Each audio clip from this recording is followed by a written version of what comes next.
Hello, darlings. If you haven't been here before, I'm Tammy, and I wear tiaras to shine a prettier light onto mental health issues. I live in country Ballarat with Bert, my husband of 46 years, and our wonderful little dog, Lucy, who's really Bert's dog, but I've sort of kidnapped her since my dog passed away nearly 3 years ago. So we live a quiet, slow-living life, but this week I've had excitement because I've had a birthday. So please stay tuned, watch the video, like the video. It really does help me here in this vast network of YouTube. And make a cup of tea, because I already have, and let's sit down and have a chat about the whole week.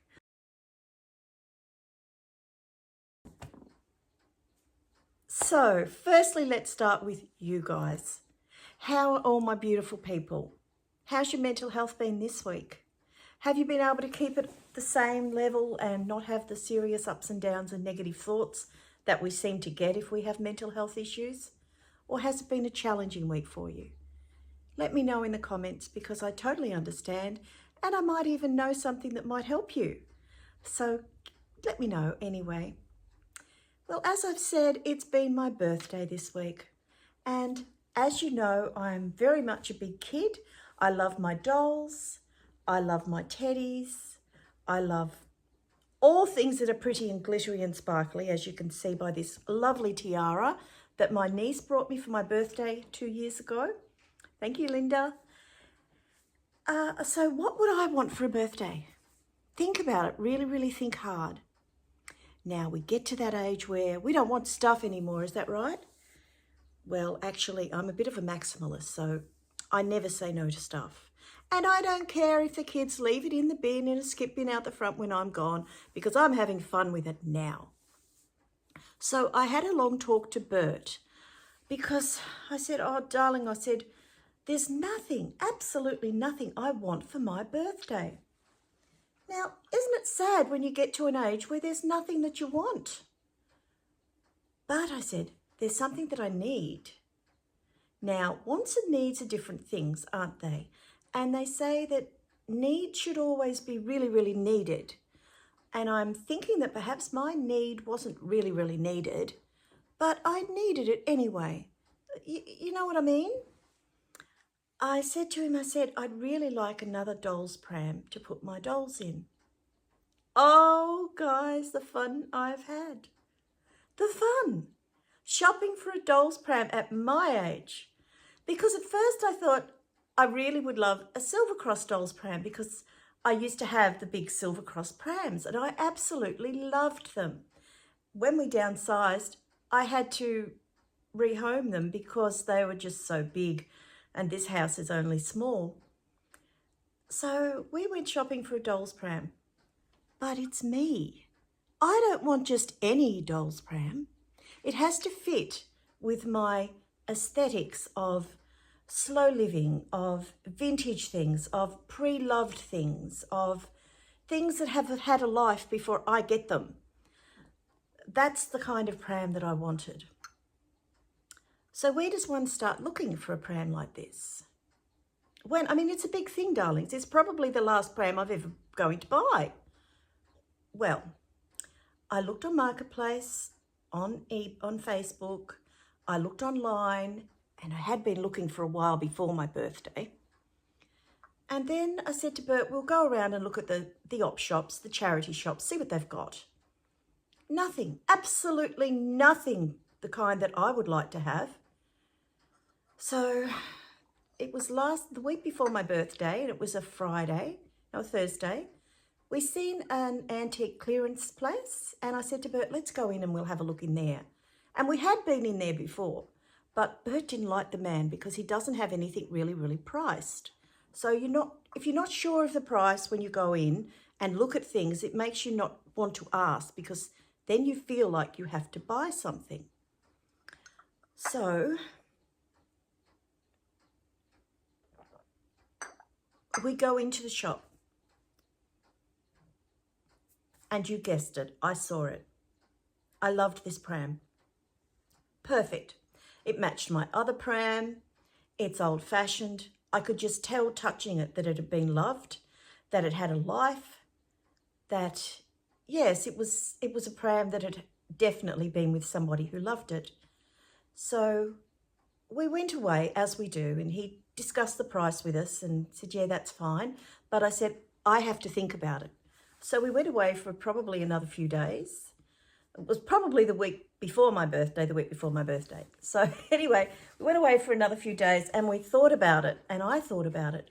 And then I said to Bert, we'll go back. I want that pram. That's the one that I want. And we go back in. We couldn't find it. It was gone. I said to Bert, oh, he sold it. I said, well, that makes sense because it was a beautiful pram. He sold it. Of course it's gone. So we come home really disappointed, have a coffee and all of that. Then we go back the next day and I said to Bert, oh, we'll just have another rummage around, because he'd actually taken me upstairs and showed me all of these beautiful dolls' prams that he had. All the dolls that he had that had come from a lady that was 95 that had just gone into care, and her children had told him to buy the whole lot, and he did. And yes, he had a lot of her things from that lady. She was a serious collector. So we went up, we had a look, and I said to him, I said, you had one here last week that I liked. He said, oh, it's down here.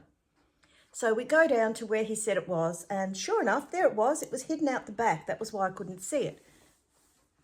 And so he said to me, I said, look, this is the one that I really like. I mean, they're all beautiful, I said, but I can only take one home. I just don't have the room. So we brought it. Well, Bert brought it for me. Well, darlings, I'm Tammy. I wear tiaras. What would I spend the next 2 to 3 days doing? Because I've got an obsessive thing about cleaning for my mental health. Because with this doll's pram came the memories of this lady, okay? So I washed it all. I washed everything. I greased the oils of the wheels. I polished it. I did everything I could to clean it off its previous life and to welcome it into its new life. And that was 2 days of solid work, because also sitting in the pram was this doll. Oh, darlings, I had to bring him home. The thing is that he looks so much like my Ben as a baby, who as a baby looks so much like my Bert. I couldn't leave him there. I said to Bert, I said, it's Ben. It's you. It's a boy doll. I don't have a boy doll. He has to come home. So he sold me this doll as well. Well, his clothes were so dirty and he's in beautiful condition, but his clothes. So, of course, what did I have to do? Clean him all up. There goes another 2 days of cleaning him up, of washing everything. He's got little velvet shoes on, and he's in his original outfit that was when he was actually made. This was the outfit for him, but this lady had popped a cute little badge on him. Isn't it, darling? So I call him Ben because he reminds me of my Ben, who reminds me of my Bert. So isn't he just beautiful? So he came home with me and he has been sitting. He's not sitting in the doll's pram because I said I can't put him in the doll's pram, because my doll's pram has actually got 3 dolls in it that I've needed a home for a long time. And you'll see in the photos what I've done with it and how I've displayed it.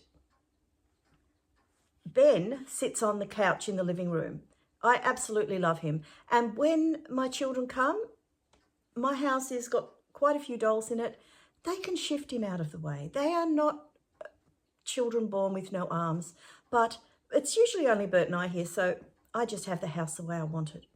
So I've had a wonderful, wonderful, wonderful birthday.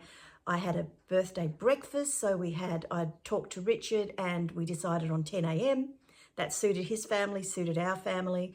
And yeah, so we had everybody here for croissants and juice and just a really easy breakfast that they could go on and do something else with their day as well, that just didn't involve the whole day, because they don't have many hours, my adult children, to just do what they want of a weekend. Unfortunately, Michelle and the girls couldn't come because now they're getting older and the girls have got things on, and it's just what happens. But Bailey came. So Lucky me, still had a grandchild at my birthday. So I've also got some photos there. Are you hogging the camera? You're hogging the camera. Also got some photos there of us all sitting around the table. And my ladies that I buy the eggs from, they dropped me off an egg for my birthday. They gave it to me and it was a huge egg. And when I cracked it open, it had a double yolk. Can you imagine? I've never had one in my life before. So it's going to be the best year ever. Looking on the positives, I was surrounded by people that wanted to be here on my birthday, that love me for who I am. This is just so lovely. Alan was here, my brother-in-law I've known since I was 16. It was just a lovely, lovely birthday. However, this year I'm not turning the dreaded number that I am because it's the age that my mum actually passed away at.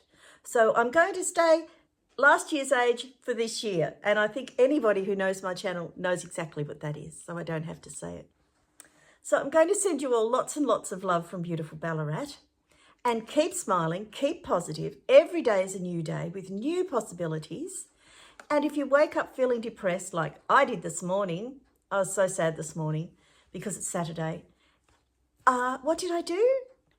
I got up, I put on a pretty dress, I went to the park with Bert, we played with the ball, I swang on the swing like I do every single day.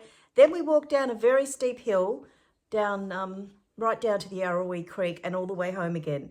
And I felt so much better when I got home. Had a shower, talked to you guys. Beautiful day. Lots of love, darlings. God bless.